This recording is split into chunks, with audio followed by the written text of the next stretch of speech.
All right, welcome to Makeup Date 76. We are starting it strong with lots of frankening and DIY beauty.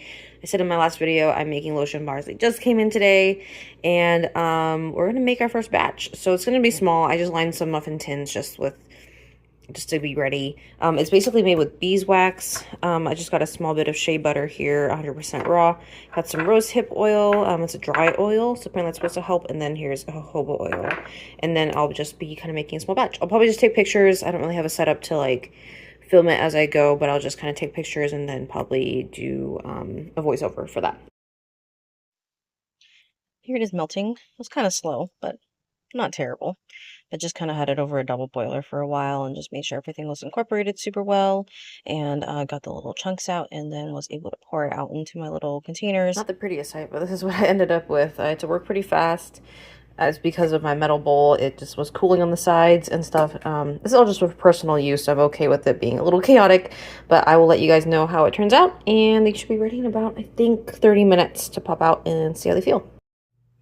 Here I'm just popping out the lotion bars. They turn out fine. They do melt upon touching them, and I think the texture is pretty nice. I also made some more loose powder. I was running low, and so just kind of did my usual mix of powder and sunscreen powder and some eyeshadow, like matte eyeshadow that I have. So managed to hit some inorganic pan on those ones this time around. So very cool that I've now use them enough where I have some more pans in my collection, and I'll just begin using that up. And I put back in the mesh, put back in the top, and be using that one. I also made a Franken shadow using my kind of like neutral tone shimmery shadow that was in this palette as well, and then also used my champagne shade and actually just mix those two together.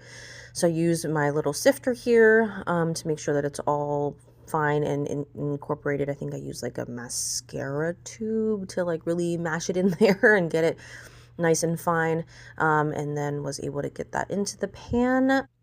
So I used my dry wet pressing method here, where I basically put all the powder into the pan, press it down dry, as flat as I can, as tight as I can.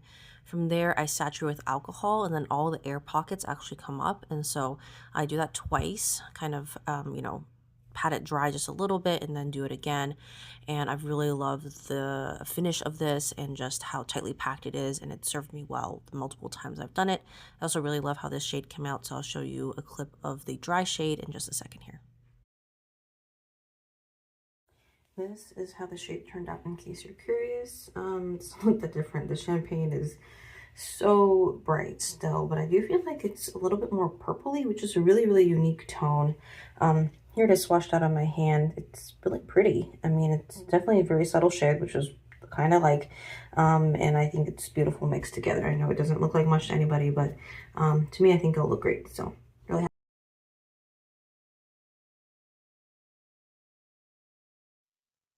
So I refilled my lip mask, and this time I just went straight in. I just added some more pigment, some more lipstick, and just went in straight within the fire and Right, just so melted it all down. It wasn't my makeup perfect, but it collection. did the I job. know they're small, but there's still a lot. First and foremost, what do I say first? This one is in kind of bittersweet, actually. This was a makeup primer from MAC, Pore Fine Zone.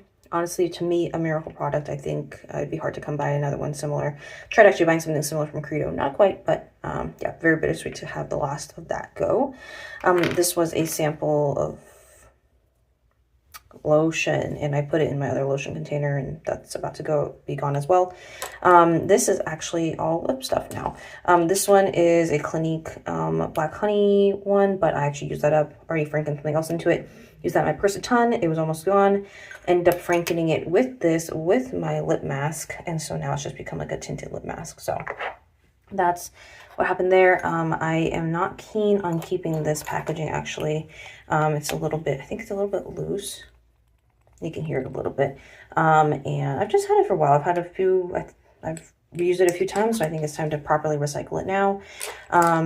And that was the last of my lipstick pan. It was just getting kind of gunky to use my condensed makeup palette, so I'm gonna figure that out. But yeah, my makeup, I feel like my lipstick collection is kind of shrinking a little bit. It'll definitely be a lot to use up the stuff in here, but I do enjoy using it so far, and we'll see how that goes. So let's see what else this makeup date brings to us.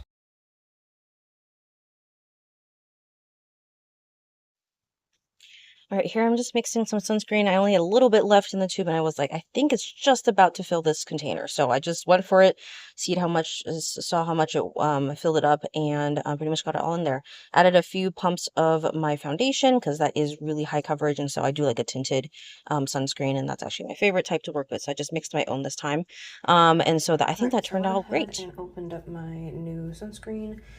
This actually opened up really weird as a Holy Frog one.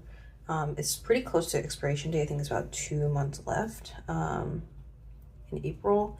And it was like splurting out. Oh, you can kind of still see on my thumb. It's just like, I just had to mix it and like, I don't know. So we'll see how that goes. And I'll just probably actually try to use it up as fast as I can and use it on my body and everything. But it's just $5, so, you know, what do I have to lose? And then the other thing I just realized is this is my lip mask. I put in some lipstick in here, so it's definitely a little bit more pigmented, but not super pigmented. And then I put in a dollop of my new, like, lip, I don't know what exactly it's called. I guess it's like a lip, tint. It does dry down, though, like that.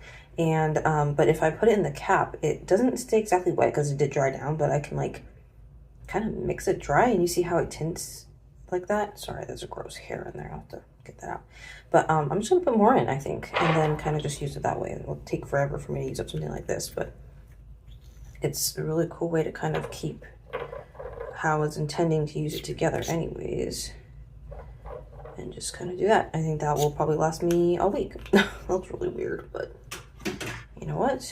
That's fine. So I'm just gonna put that back on. It's honest, like these jars were pretty tight seal, but I guess it's still not tight enough to like keep it from drying, but that's fine. I think once like I emulsify it, not emulsify, but you know, mix it with the balm, it like kind of tints it enough where, yeah, that works well for me. So anyways, that's the plan. Now moving on, and we'll test it out for the next 2 days.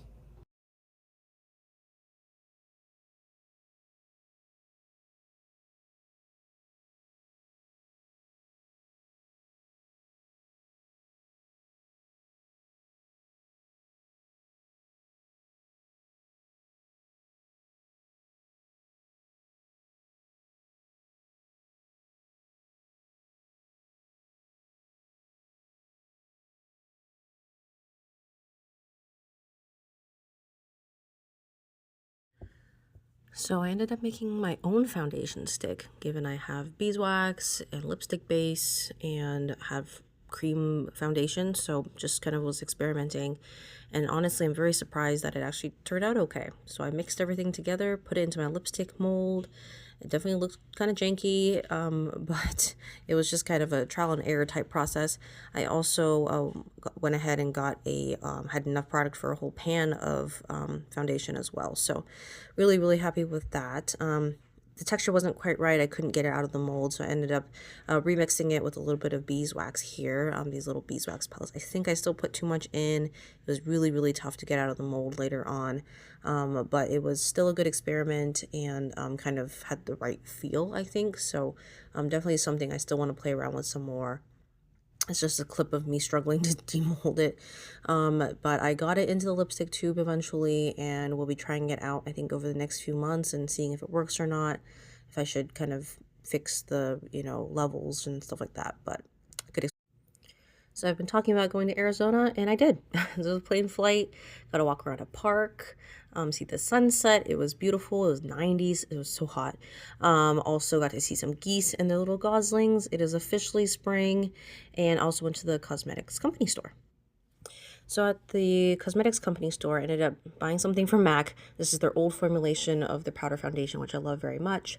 I also got something from The Ordinary, which is like a vitamin C powder that you can add to things. And I thought since I'm already making my own things, I might as well use this to kind of beef up the formulations that I make. Then I also just wanted to quickly show you my travel makeup bag. I ended up bringing my condensed makeup palette. Really threw in a lot of things in there: blush, bronzer, 2 eyeshadows, makeup primer.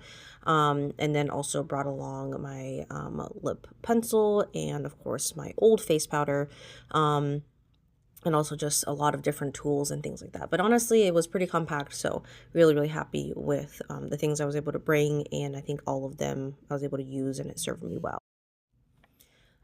And then I also brought along my lip mask and got to use that a few times, and really happy with how this bag came together and how I got to use it. So that's it for now. Thanks. Bye.